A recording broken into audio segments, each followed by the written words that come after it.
तुम कौन हो? अरे लड़की, मैं पास वाले गांव से आई हूँ। मुझे तुमसे एक काम है। जो भी काम कहोगी, मैं हर काम करने को तैयार हूँ। वैसे मुझे पता है तुम मुझसे कौन सा काम करवाने आई हो। तुम्हें कैसे पता? तुम कैसे जानते हो कि मैं कौन सा काम करवाने आई हूँ? बाबा सब जानता है। तुम्हें एक बच्चा चाहिए, इसीलिए तुम मुझसे बच्चा करवाने आई हो। क्या तुम कर पाओगे? तुम तो इतने बुरे हो। कैसे करोगे बच्चा? तुम परेशान मत हो। तुम्हें मेरे साथ जहां मैं कहूँ वहां चलना होगा और जो मैं कहूंगा वही करना होगा। मैं हर काम करने को तैयार हूँ। जो तुम कहोगे मैं करूंगी। बस मुझे एक बच्चा चाहिए। फिर चलो एक सुनसान जगह पर, वहां जाकर मैं तुम्हें करता हूँ। ठीक है, चलो। अब हमारी जगह आ गई है। अब हम पहुंच तो गए हैं। जो तुम्हें करना है जल्दी जल्दी कर लो। फिर मुझे भी घर जाना है। बस 15 मिनट लगेंगे। मेरा काम हो जाएगा और तुम्हारा भी। आज का तो हो गया, कल फिर आना होगा। रजिस्ट्रेशन में चलेंगे। मैं आ गई हूँ। चलो रजिस्ट्रेशन में चलते हैं। आज भी जल्दी करना, थोड़ा ज्यादा टाइम लगा देता हूँ। ठीक है, तुम यहाँ सो जाओ। मैं ज्यादा टाइम नहीं लगाऊंगा।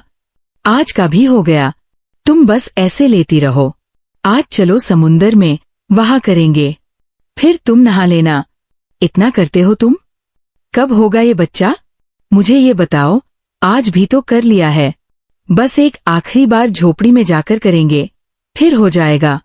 अनन्या एक सुंदर, समझदार और आत्मसम्मान से भरी युवा महिला थी। उसकी शादी को 3 साल हो चुके थे।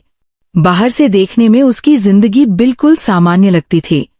अच्छा घर, समझदार पति और सम्मानित परिवार। लेकिन इन सब के बीच एक खालीपन था जो रोज उसे अंदर से कचोटता था। उसकी गोद अब तक सूनी थी। शुरुआत में किसी ने कुछ नहीं कहा, लेकिन धीरे धीरे रिश्तेदारों की नजरें बदलने लगीं। कभी कोई ताना, कभी कोई अधूरा सवाल और कभी बस खामोशी, जो सबसे ज्यादा तकलीफ देती थी। उसका पति रोहित उससे बहुत प्यार करता था। वो अक्सर उसे समझाता, अनन्या, सब कुछ हमारे हाथ में नहीं होता। जब ऊपर वाला चाहेगा, सब ठीक हो जाएगा। अनन्या मुस्कुरा देती, लेकिन उसकी आंखों में छिपा दर्द रोहित साफ देख लेता था। रात के सन्नाटे में जब सब सो जाते, अनन्या अक्सर जागती रहती। छत की तरफ देखती और मन ही मन पूछती, क्या मैं कभी मां बन पाऊंगी? एक दिन मोहल्ले की एक औरत कविता अनन्या के पास आई। उसने इधर उधर देखा और धीमी आवाज में बोली, तुम्हें पता है, सरस्वती नदी के किनारे एक बहुत ताकतवर बाबा रहते हैं। नाम है बाबा देवदत्त। मैंने खुद देखा है। जिन औरतों की गोद खाली थी, उनके घर अब बच्चों की किलकारियां गूंज रही हैं। ये बात अनन्या के दिल में उतर गई। वो पूरी रात सो नहीं पाई।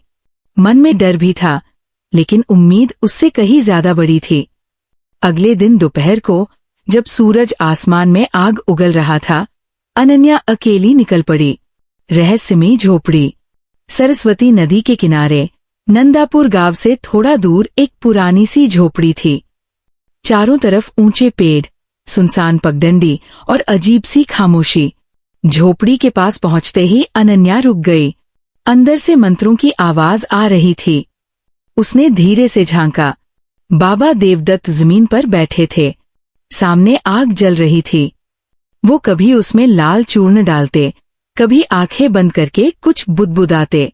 आग की लपटें अचानक तेज हो जाती, जैसे किसी अदृश्य शक्ति से नाच रही हों। अनन्या का दिल जोर जोर से धड़कने लगा। शायद ये सचमुच कोई बड़ा साधु है, वो मन ही मन बोली। वो चुपचाप जमीन पर बैठ गई। कुछ पल बाद बाबा ने आंखें खोली। उन्होंने अनन्या को ऊपर से नीचे तक देखा, फिर गहरी आवाज में बोले, तुम संतान की कामना लेकर आई हो। अनन्या सन्न रह गई। बाबा, मैंने तो कुछ कहा भी नहीं। बाबा के होठों पर हल्की मुस्कान आई। हम चेहरे पर लेते हैं बेटी।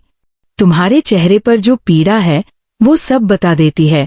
उस पल अनन्या का सारा संदेह पिघल गया।